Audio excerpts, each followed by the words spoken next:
Hi, this is Jomi Thomas, and today I will be reviewing the all-new 4-class HL500 headlamp from Decathlon. In this video, I will not be reviewing the material or the quality of the material because the material seems to be exactly same to the previous version which I have already covered in the previous video. You can find the link to that video in the description.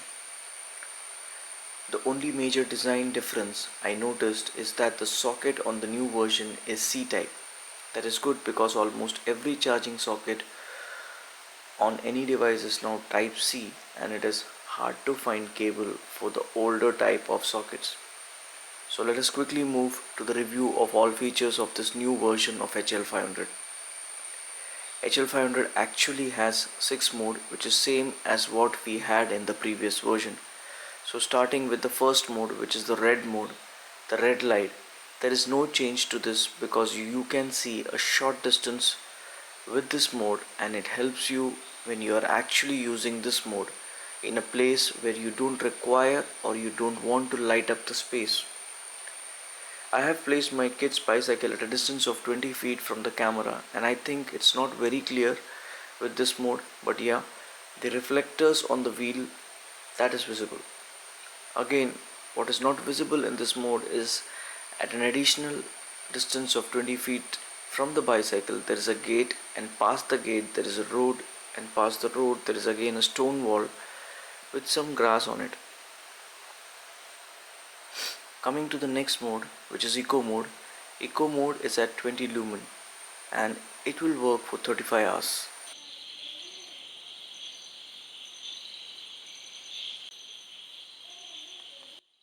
The next mode is the medium mode, which works at 80 lumen and stands for 8 hours. This is my mostly used mode during fishing in night because it lights up the space clearly and you can see a good range of distance clearly, and mostly it gives me 8 hours of time. That is enough for me for all the fishing. That is on my left. What I am focusing now is a tall jackfruit tree. You can see the branches clearly with this, and this is still on the medium mode. We have not switched to power mode yet. I am trying to move the headlamp closer or farther to see the intensity of the light. Now this is power mode. It lights up the space very clearly. Power mode delivers 300 lumen, which is extremely bright for a distance and works for 2 to 3 hours. Diagonally also the view is very clear. You can see jackfruits hanging on the tree.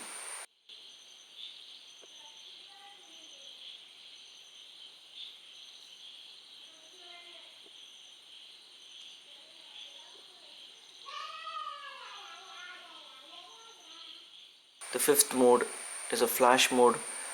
The top of the lamp has a plus and a minus button. If you keep the plus button pressed for a while, the flash mode gets activated.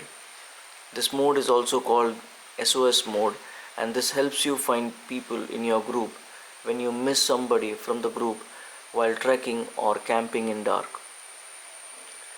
Now while traveling, you might be carrying the headlamp in your bag, and accidentally there are chances that the button would get pressed, the lamp switches on, and by the time you reach your destination, the charge on the battery would get exhausted. So to avoid that, this has a very good feature, which is you can lock the headlamp by clicking on the plus and minus button for 2 seconds. Once lamp gets locked, on press of any of the button you will just notice a flash and the headlamp will not switch on. The sixth mode is that when the battery has exhausted, there is a reserve mode which lights up the lamp for 1 hour at 25 lumen, which is pretty good. Now this is when I am using the lamp on a rainy day for cast net fishing. For cast net fishing, mostly I don't use the power mode or the medium mode, considering not to spook the fish in the river. I'll be using the eco mode or red mode mostly. So when I'm casting, you can see I'm lifting up the casting net and I have the red mode on. That is what is needed for me while casting. And once I have lifted up the net, I use mostly the eco mode to light up the space a bit.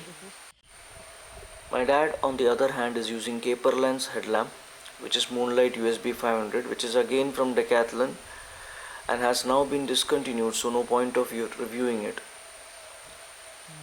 It is similar to this HL500. It has a different mode, which is the UV mode, which is mostly recommended or used for fishing. Now this one is when I am out with my dad for gillnet fishing in the rain. This is a paddy field. When the rivers go full, the water enters the paddy field and the fish come in to feed on the leftovers. In this video I might be using power mode or medium mode, but this video was shot with GoPro and which was not on night mode. I can see boundaries of the field with this lamp and I can see much more water, but actually all that has not got recorded through this camera. The headlamp, its strap is all wet. I don't recommend doing this with this headlamp because it is splash proof and it is not waterproof. But I didn't have any other headlamp to take it out on this day, so I anyway took this out and I have added this into my review in this section. You can see that both of us, me and my dad, we are standing in the water. The water level is still our chest.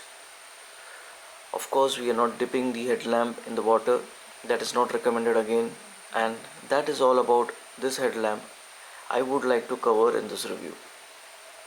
For details like material of the lamp and the duration range that I explained, you can refer to the technical specs on the site.